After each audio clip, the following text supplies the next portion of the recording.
ibu. Dongkak gak mirip belas, anak tetangga.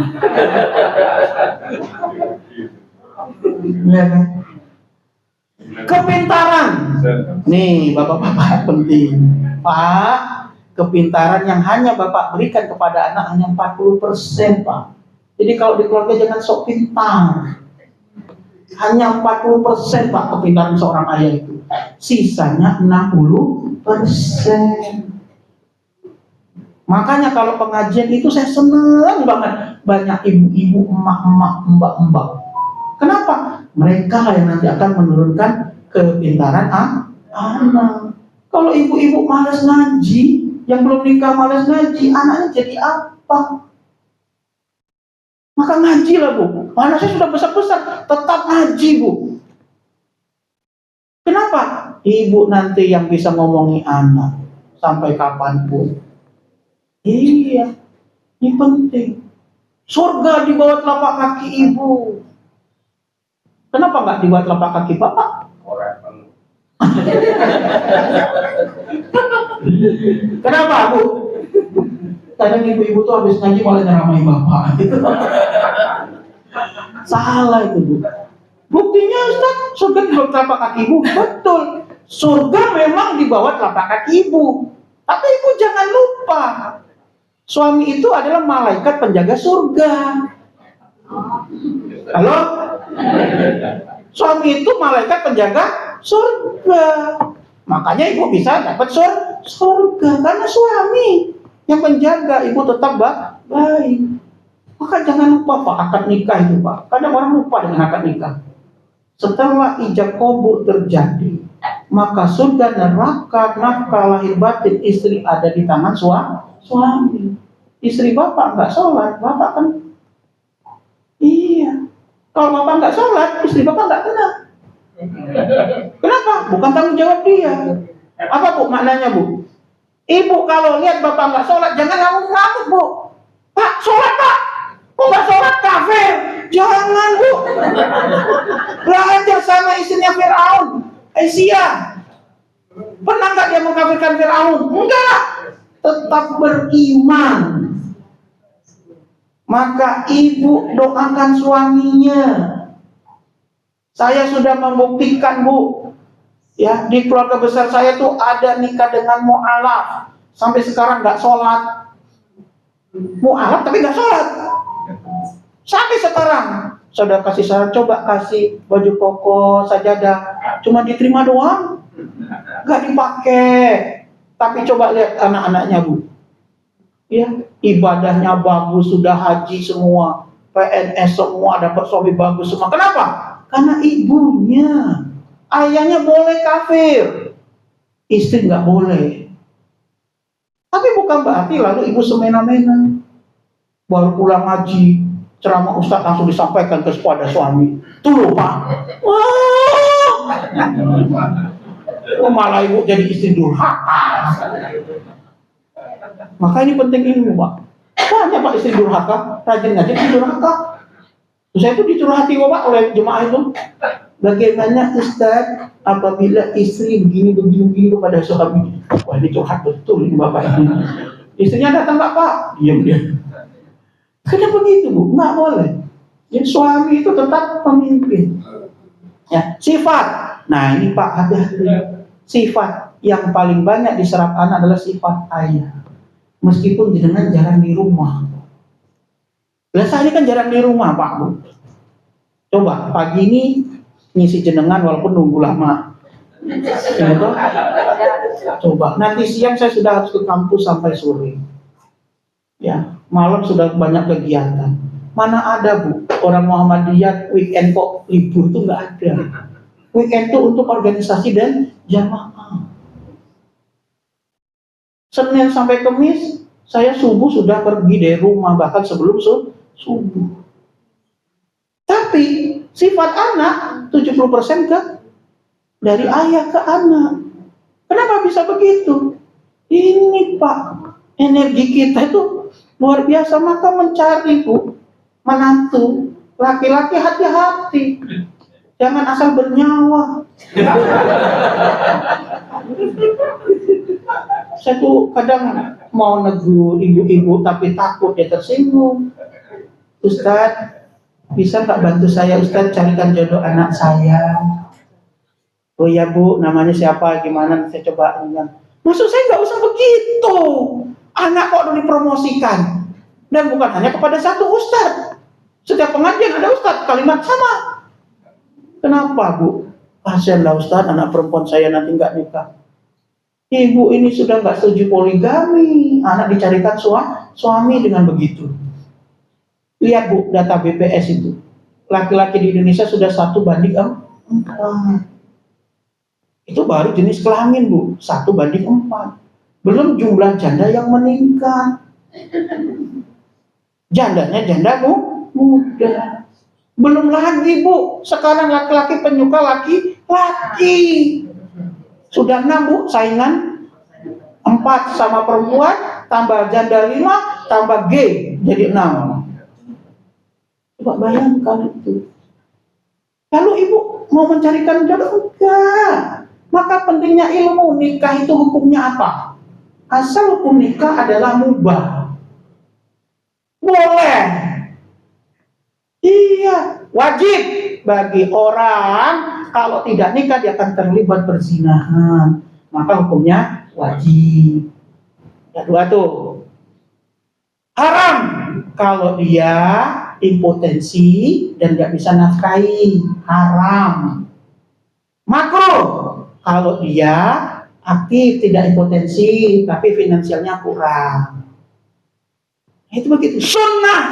Sunnah itu kalau orang sudah siap, tidak terjebak perzinahan, sugih waras, ya kan? Tapi dia sibuk dengan agama, dengan aktivitas, dan dia tidak akan terjebak kepada kemaksiatan kepada Allah. Kalau dia menikah jadi sunnah, dia tidak menikah tidak apa-apa. Lalu perempuan bagaimana? Perempuan itu menunggu dan memutuskan. Kalau ada yang datang, diterima apa ditolak. Nggak usah promosi Bu. Halo. Saya ini termasuk orang yang nikah terlambat. Usia saya sekarang berapa Pak usia saya? 17. Itu fitnah Pak. Usia saya sekarang itu 43. Ya, saya menikah usia 35 tahun. Iya, kenapa? Karena saya sibuk Bu. Orang sibuk dengan positif tidak akan melakukan hal negatif. Nah, itu begitu tuh. Sudah 35 tahun, 8 tahun baru punya bayangkan, sabar sekali. Iya. Jadi nggak usah dikejar-kejar. Ya. Lalu firman Allah itu nikahkan orang yang sendirian itu untuk laki-laki Bu, bukan untuk perempuan. Dicarikan jodohnya. Nah, ibu batasi cuma 1 ya sudah, anak ibu nggak termasuk. Jadi hati-hati milih jodoh untuk anak perempuan. Nggak nikah, nggak apa-apa Bu. Anak perempuan nggak nikah tuh nggak apa-apa, karena perempuan nanti jadi bidadari. Paham Bu? Iya, enak nikah dengan bidadara atau daun bidara? Nah, pilihlah itu. Dipaksa nikah dapatlah daun bidara. Maksudnya apa? Laki-lakinya harus diruqyah terus. Paham Bu? Dah, pengalaman ibu nikah itu udah cukup lah untuk anaknya itu. Nah, yang pertama, ibu-ibu sekalian, bapak sekalian, kita harus berawal dari fungsi suami atau ayah sebagai pemimpin keluarga. Kenapa Ibrahim bisa seperti itu? Siti Sarah, Siti Hajar, kemudian melahirkan Nabi Ismail karena fungsi Ibrahim sebagai seorang ayah. Allah Subhanahu wa taala berfirman, "A'udzu billahi minasyaitonir rajim. Ar-rijalu qawwamuna 'alan nisa." Laki-laki itu pemimpin bagi kaum wanita. Nah, sosok yang seperti ini Pak, yang harus dilahirkan kita sebagai seorang laki-laki. Kita itu pemimpin. Ya. Jadi bukan kita yang sebaliknya. Karena kita pemimpin, ada ijab qabul tadi. Kita yang memimpin keluarga kita harus bagaimana? Maka dilanjutkan dalam surat yang selanjutnya, ya ayyuhalladzina amanu qu anfusakum wa ahlikum. Hai orang-orang yang beriman, peliharalah dirimu dan keluargamu dari api neraka. Itu fungsi seorang laki-laki setelah menikah. Jaga dirinya dan keluarganya dari api neraka. Ini yang dilakukan Ibrahim. Ketaatan dia kepada Allah. Dan dia pelihara diri dan keluarganya dari siksa api neraka. Ketika itu terjadi pada sosok seorang ayah atau suami, maka dia sudah menjadi suri tauladan. Mohon maaf Pak, saya masih muda, Bu, saya masih muda. Tapi saya berusaha betul. Tapi bagaimana menjadi sosok kepala keluarga. Saya pulang, lihat rumah berantakan. Nggak marah-marah, Bu. Saya beresin. Istri saya bilang, Mas, biar adik aja. Nggak usah, Mami capek. Udah beresin. Lihat, pegang di tangga. Kok ada debu. Saya dekat istri saya. Mami, capek ya? Enggak, Pi, kenapa? Nanti Papi panggil tukang bersih-bersih ya. Nggak usah, Pi, nanti aja Mami yang penting nggak usah. Papi nggak bisa ngapain? Megang tangga. Kok debuan? Udah saya panggil tukang bersih-bersih. Begitu. Sosok pemimpin. Tapi saya tidak setuju juga orang sekarang berkebablasan. Suaminya suruh nyuci, suruh jemur, nyuci piring. Hadisnya mana? Yang ada itu hadis Nabi membantu, bukan jadi pembantu. Bu, dengar gak? Ini ustaznya siapa itu? Coba lihat, Nabi menjahit baju. Bajunya siapa? Bajunya sendiri. Berdiri sendalnya siapa? Ini update status suami idaman jemur pakaian. Cari hadisnya Nabi jemur pakaian. Ngawur kok. Cuma saya banyak terjebak itu.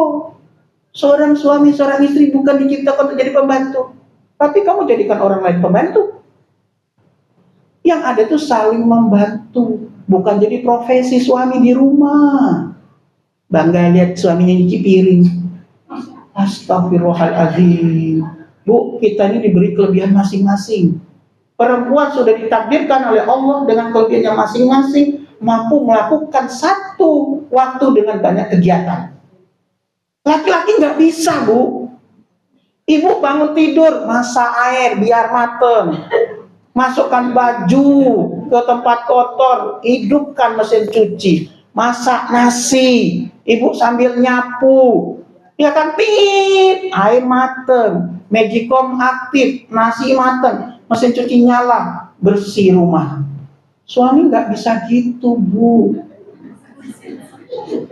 Masak nasi pakai magicom, dia duduk di dapur nungguin.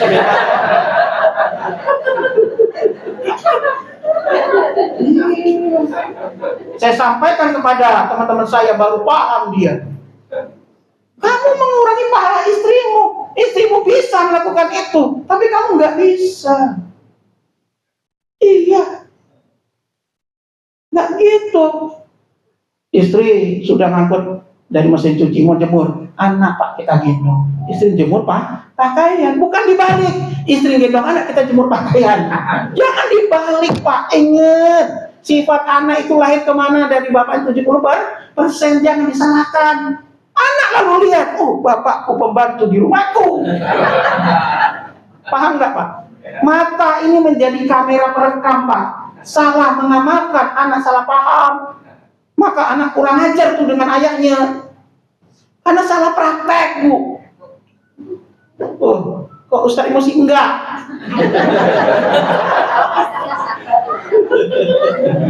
Ini metodologi dakwah. Pokoknya ngeles saja. Waktu sudah habis, mau lanjut apa enggak?